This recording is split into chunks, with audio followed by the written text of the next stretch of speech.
যখন আল্লাহ রাব্বুল আলামিন ওই বান্দা যখন তার দেন সবকিছু রাখে আমি আল্লাহর জন্য, আমি পড়াশোনা করি আল্লাহর জন্য, আমি ইলম শিখি আল্লাহর জন্য, আমি চলাফেরা করি আল্লাহর জন্য, আমি ঘুমো যাই আল্লাহর জন্য, আমি খাই আল্লাহর জন্য, আমি ব্যবসায়ী করি আল্লাহর জন্য, আমি রিজিক কামাই আল্লাহর জন্য, আমার যত কিছু আছে না কেন আমার সবগুলো আল্লাহর জন্য। বান্দা আল্লাহ ছাড়া কোনো কিছু দেখে না, তার জবানে শুধু একটাই লা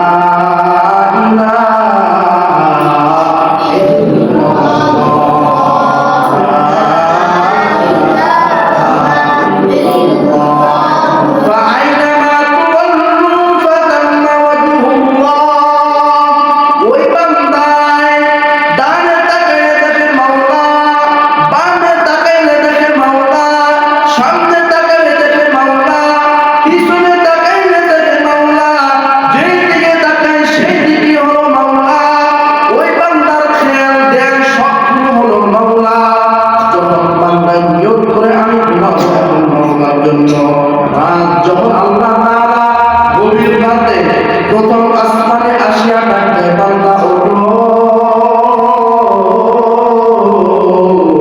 ওই আল্লাহওয়ালা বান্দা আর ঘুমিয়ে থাকতে পারে না, তার দিলের ভিতরে কম্পন সৃষ্টি হতে থাকে।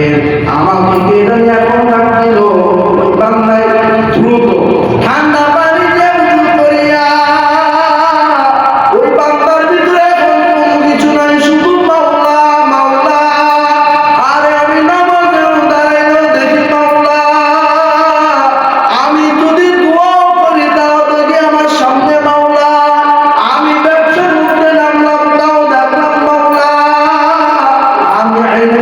তাও দেখলাম মাওলা।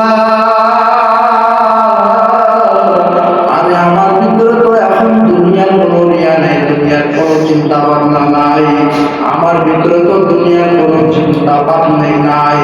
ওই বান্দা শুধু তাকে একমাত্র আল্লাহকে লা ইলাহা ইল্লাল্লাহ, লা ইলাহা ইল্লাল্লাহ।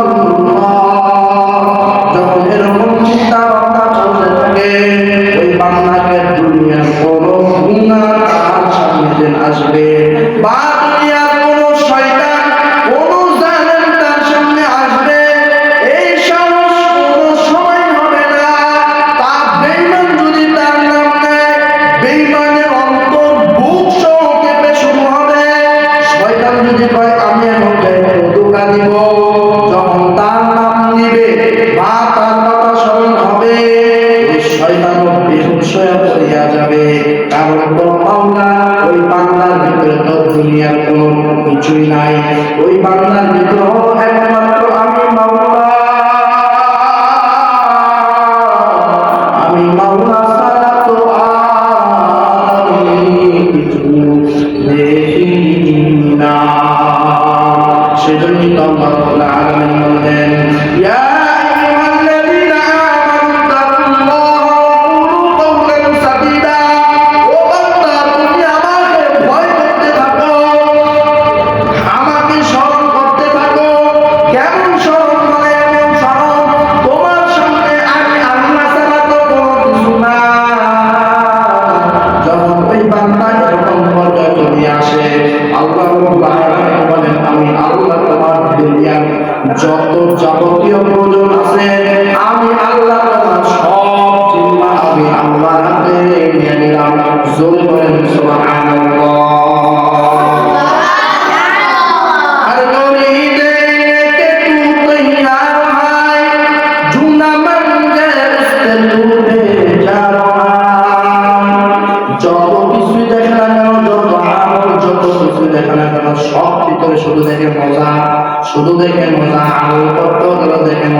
দুনিয়া করতে করতে করতে করতে তার রিজিক যৌবন যত কিছু আছে সব কিছু হারায়া একেবারে সে দুনিয়া হয়ে যায়।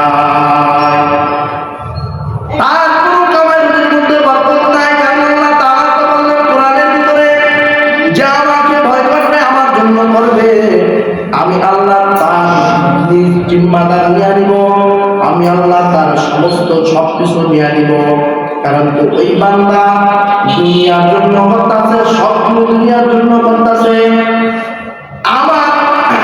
আমি একজন কাজের লোক রাখলাম, আমি তাকে বললাম যে তুমি আমার কাজগুলো সুন্দরভাবে করবা, যদি তুমি আমাকে খুশি করতে পারো, খুশিতে যেতে পারো কাজগুলো সুন্দর করিয়া, তাহলে আমি তোমাকে এত টাকা দিব। ওই বান্দা তখন টাকা খুশি হয়ে সুন্দরভাবে করে, যদি সুন্দরভাবে না করে তাহলে আমি তাকে ওই টাকাটা দিতে পারবো না। পারবো? ওই টাকা দিব আমি তাকে, যেটা বলছি তাকে দিব। আমার কাজটা পছন্দ হয় না তাহলে দিব। তেমনি ভাবে আল্লাহ রাব্বুল আলামিন বলেন, বান্দা তুই আমার কাছে আমার আমলগুলো সুন্দরভাবে কর, অবশ্যই অবশ্যই তুই পেরেশানি হয় না, আমি আল্লাহ তোকে একদিন না হয় একদিন দিব। কিন্তু মন